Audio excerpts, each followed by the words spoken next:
Hello friend, જય શ્રી કૃષ્ણ। આજે આપણે બનાવીશું દાળવડા। ચોમાસાની સિઝનમાં મસ્ત મજાના એવા દાળવડા બનાવીએ। તો તેના માટે અત્યારે આપણે મગની દાળ લીધી હતી, તેને આપણે 5 થી 6 કલાક સરસ એવી પલાળી લીધી છે।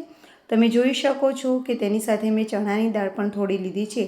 તો આ મગની ફોતરાવાળી દાળ લીધી છે, તેને ધોઈ સાફ કરી અને 5 થી 6 કલાક માટે સરસ એવી પલળવા દેવાની કે જેથી કરીને એવી સરસ ફૂલી જશે।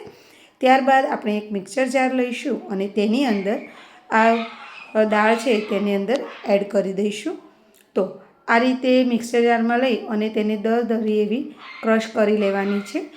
પાણીની જરૂર લગભગ પડતી નથી, પણ જો તમને એવું લાગે કે વધારે પડતી કરકરી છે તો પછી થોડું પાણી અંદર ઉમેરી અને તમે ક્રશ કરી શકો છો।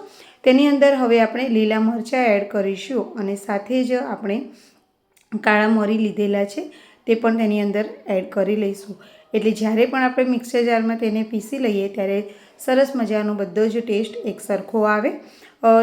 તમે જોઈ શકો છો કે એકદમ સરસ એવું પીસાઈને તૈયાર થઈ ગયું છે। વધારે પાણીની કોઈ જરૂર પડી નથી। તમને એવું લાગતું હોય તો થોડું લઈ શકો છો, પણ આ રીતનું બેટર બને તેવું રાખવાનું।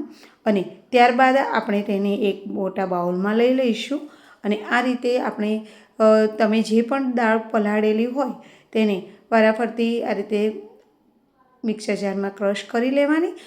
તમે જુઓ કે એની અંદર વધારે કોઈ મસાલા આવતા નથી। આપણે કાળા મરી અને લીલા મરચાં જ એડ કરેલા છે। તમે તમારા ટેસ્ટ અનુસાર લસણ કે એવું નાખવું હોય તો નાખી શકાય છે। તેની સાથે જ હવે આપણે તમે જુઓ કે હવે આપણે બધું જ જે લીધું હતી દાળ બધી પીસાઈને તૈયાર થઈ ગયેલી છે। આની અંદર આપણે ટેસ્ટ અનુસાર મીઠું જ એડ કરવાનું છે। તમારા ઘરે જે રીતે મીઠું ખવાતું હોય તે રીતે તમે એડ કરી શકો છો। અને હવે આને બરાબર 5 થી 7 મિનિટ સુધી એક જ ડાયરેક્શનમાં આપણે મિક્સ કરતા રહીશું કે જેથી કરીને એકદમ તે ફ્લફી થઈ જાય। કેમ કે આની અંદર આપણે કોઈ સોડાનો કે બીજી કોઈ વસ્તુનો ઉપયોગ કરવાનો નથી। તમે જોઈ શકો છો સરસ એવું બેટર તૈયાર છે। ગરમ તેલ આપણે ચેક કરી લઈએ કે આપણું તેલ બરાબર ગરમ થઈ ગયું છે કે નહીં। તેના માટે મેં એક નાનું છે બેટરનું લઈ અને અંદર એડ કર્યું છે। તમે જુઓ કે સરસ એવું તેલ પણ આવી ગયું છે અને આપણા જે દાળવડા છે તે અંદર સરસ એવા થઈ રહ્યા છે। તો હવે આપણે એકદમ ગરમ તેલમાં જ આપણે આ દાળવડા ઉતારી લઈશું। તમે આ ચોમાસાની સિઝનમાં દાળવડા બનાવ્યા કે નહીં તે કોમેન્ટ કરીને જરૂરથી જણાવજો। અને આમ તો બધા મગની દાળના એકલા પણ બનાવતા હોય છે, પણ મેં અંદર થોડી ચણાની દાળ પણ નાખી છે। તેનો ટેસ્ટ ખૂબ જ સરસ આવે છે।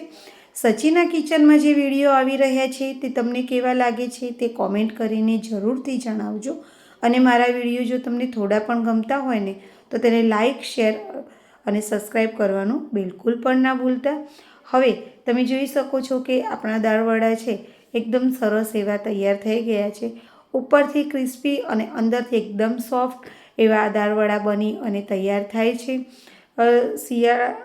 શિયાળામાં પણ આપણે બનાવી શકીએ, એમ ચોમાસાની રીમઝીમ એવો વરસાદ વરસતો હોય અને એ ટાઈમે પણ આપણે આ દાળવડા બનાવીએ ને તો ખૂબ જ મજા આવી જાય। તો તમે જુઓ કે સરસ મજાના એવા આપણા દાળવડા બની અને તૈયાર થઈ ગયા છે। આમાં કોઈ સોડાનો કે બિલકુલ ઉપયોગ કરેલો નથી, તો પણ એકદમ સોફ્ટ અને તમે જોઈ શકો છો કે ફૂલી અને બહુ મસ્ત એવા તૈયાર થઈ ગયા છે। તેની સાથે ખાવા માટે આપણે લીલા મરચાં અંદર એડ કરેલા છે, પણ આ મરચાં છે તેની વચ્ચેથી કટ કરી અને એડ કર્યા છે કે જેથી કરીને તે ફૂટે નહીં તેલમાં। અને દાળવડાની સાથે જ આપણે તેને ઝારાની મદદથી લઈ લઈશું। તો તમે જુઓ કે આ ફૂટે નહીં એટલા માટે મેં ઉપર થોડી વાર ઝારો રાખેલો છે। અને હવે આ દાળવડાને આપણે સરસ મજાના એકદમ ગોલ્ડન થઈ ગયેલા છે તો તેને આપણે ઝારાની મદદથી લઈ લઈશું। તમે જુઓ કે ખૂબ જ સરસ એવા દેખાઈ રહ્યા છે।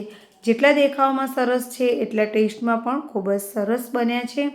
તો તમે પણ આ રીતે વરસાદની સિઝન છે તો દાળવડા બનાવવાનું બિલકુલ પણ ના ભૂલતા। ચોક્કસથી એક વખત ટ્રાય કરજો કે તમને કેવા લાગે છે તે કોમેન્ટ કરીને પણ જરૂરથી જણાવજો।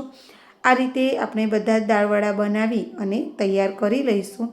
એકદમ સોફ્ટ અંદરથી અને ઉપરથી ક્રિસ્પી એકદમ ગોલ્ડન એવા આપણા દાળવડા અત્યારે બની અને રેડી છે. તેને આપણે સર્વિંગ ડીશમાં લઈ અને સર્વ કરી લઈશું. તો આવા જ નવા વિડીયો જોવા માટે સચિના કિચન નામની જે મારી ચેનલ છે તેને સબસ્ક્રાઈબ કરી લો અને અમારી સાથે જોડાતા રહો અને નવા વિડીયો જોતા રહો. હાય મોહિત, આ દાળવડા કેવા બન્યા છે જરા ટેસ્ટ કરીને આપણા ફ્રેન્ડને બતાવું તો.